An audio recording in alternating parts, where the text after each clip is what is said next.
Assalamualaikum warahmatullahi wabarakatuh. Perkenalkan, nama saya Dea Miranda dengan NIM 1920207069 dari kelas Pendidikan Biologi 3. Tujuan dari saya membuat video ini yaitu untuk memenuhi tugas mata kuliah praktik pembelajaran mikro dengan dosen pembimbing Ibu Kuratul Aini MPD. Di sini saya akan membuat video pembelajaran pada materi sistem pencernaan makanan pada manusia.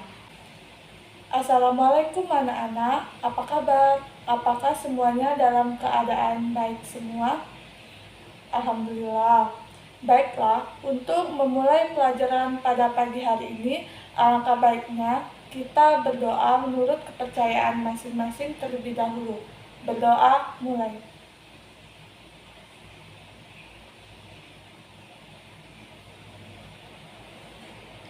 Berdoa selesai.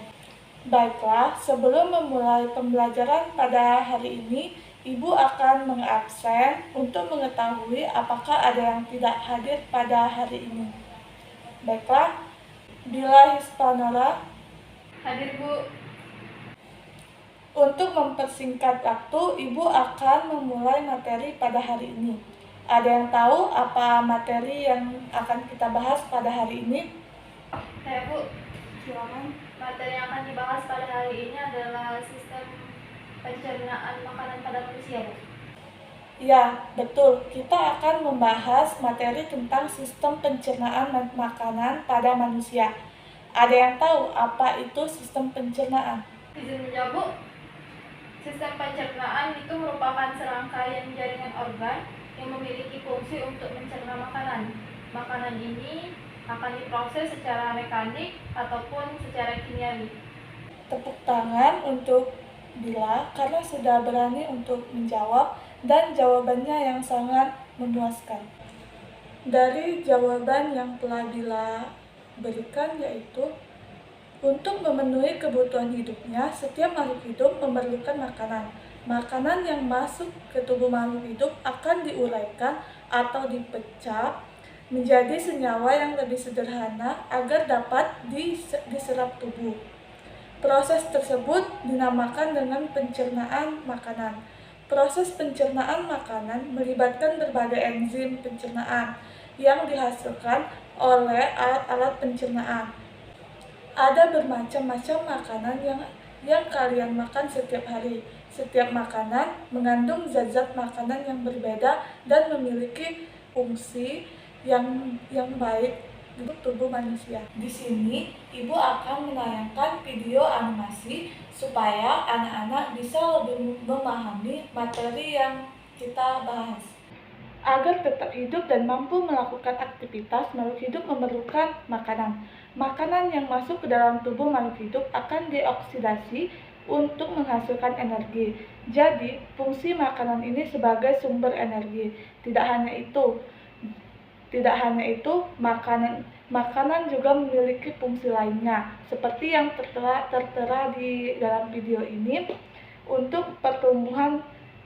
Fungsinya untuk pertumbuhan dan pembentukan tubuh, untuk mengganti sel-sel yang rusak atau aus, untuk mengatur metabolisme tubuh, untuk pertahanan tubuh terhadap berbagai macam penyakit, dan yang terakhir yaitu untuk menjaga homeostasis tubuh. Oleh karena itu, anak-anak harus memakan makanan yang berbeda untuk memastikan tubuh anak-anak akan mendapatkan semua bahan dasar makanan tersebut. Makanan yang mengandung semua bahan dasar dengan jumlah yang seimbang dinamakan dengan makanan seimbang. Selain bergizi, makanan harus mudah dicerna dan higienis. Makanan yang higienis adalah makanan yang tidak mengandung bibit penyakit dan zat-zat yang berbahaya bagi tubuh. Terdapat 4 macam bahan makanan yang baik di dalam tubuh, yaitu yang pertama itu karbohidrat, kedua lemak, ketiga protein, dan keempat vitamin. Karbohidrat merupakan senyawa yang tersusun atas unsur-unsur karbon, hidrogen, dan oksigen. Tubuh memerlukan karbohidrat antara lain sebagai sumber energi utama. Tubuh memerlukan karbohidrat sebagai sumber energi utama untuk menjaga keseimbangan kondisi asam basa dalam tubuh, sebagai bahan pembentuk sel dan sebagai bahan pembentuk senyawa-senyawa organik seperti lemak dan protein. Contohnya yaitu gula dan amilum. Gula banyak terdapat pada biskuit, kue, permen, sirup, dan buah-buahan. Adapun amilum banyak terdapat pada beras, jagung, mie, roti, kentang, pasta, ubi, dan singkong. Makanan-makanan tersebut dikatakan kaya akan karbohidrat. Dan pada lemak ini merupakan senyawa yang tersusun atas unsur-unsur karbon, hidrogen, dan oksigen. Lemak tidak larut dalam air, tetapi larut dalam berbagai pelarut lemak seperti alkohol, kloroform, dan ether. Seperti halnya karbohidrat, lemak juga berguna sebagai sumber energi. Meskipun menghasilkan energi terbesar, lemak bukanlah penghasil energi utama karena lebih banyak disimpan sebagai energi cadangan. Fungsi lemak yang lain yaitu sebagai pelarut vitamin A, D, E, dan K, sebagai pelindung organ-organ tubuh, misalnya jantung, ginjal, dan lambung. Lemak juga berfungsi sebagai bahan pembentuk membran sel, mencegah hilangnya panas tubuh saat udara dingin, sehingga tubuh tetap terjaga. Protein tersusun atas unsur-unsur karbon, hidrogen, oksigen, dan nitrogen. Beberapa jenis protein juga mengandung sulfur dan fosfor. Protein memiliki beberapa fungsi penting, antara lain sebagai sumber energi. Selain itu, protein juga berfungsi sebagai bahan pembentuk sel-sel baru dan sebagai larutan penyangga. Protein dibedakan menjadi protein nabati dan protein hewani. Protein nabati diperoleh dari tumbuhan, misalnya kacang-kacangan dan produk olahannya, terutama pada kacang kedelai. Adapun protein hewani diperoleh dari hewan, misalnya daging, telur, susu, dan ikan. Dan yang terakhir yaitu vitamin. Vitamin merupakan senyawa organik yang terkandung dalam berbagai makanan dan diperlukan untuk mengatur serta memperlancar metabolisme tubuh. Vitamin dibutuhkan dalam jumlah sedikit, tetapi keberadaan dan fungsinya tidak dapat digantikan oleh senyawa-senyawa lain. Kondisi kekurangan vitamin dinamakan dengan avitaminosis. Vitamin tidak berfungsi untuk menghasilkan energi karena tidak dapat disintesis oleh tubuh. Vitamin harus didatangkan dari luar tubuh melalui berbagai jenis makanan. Berdasarkan jenis pelarutnya, vitamin dibedakan menjadi vitamin yang larut dalam lemak dan vitamin yang larut dalam air. Vitamin yang larut dalam lemak terdiri atas vitamin A, D, E, dan K. Vitamin jenis ini dapat disimpan lama dalam tubuh. Sedangkan vitamin yang larut dalam air yaitu vitamin B dan vitamin C. Di sini anak-anak bisa melihat bagaimana lambung mencerna makanan di dalam makanan tubuh. mengalami pencernaan secara mekanis dan kimiawi. Pencernaan mekanis dilakukan oleh dinding atau otot lambung yang meremas dan mengaduk makanan.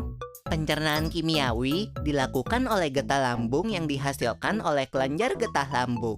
Getah lambung mengandung enzim pepsin, enzim renin, dan asam klorida.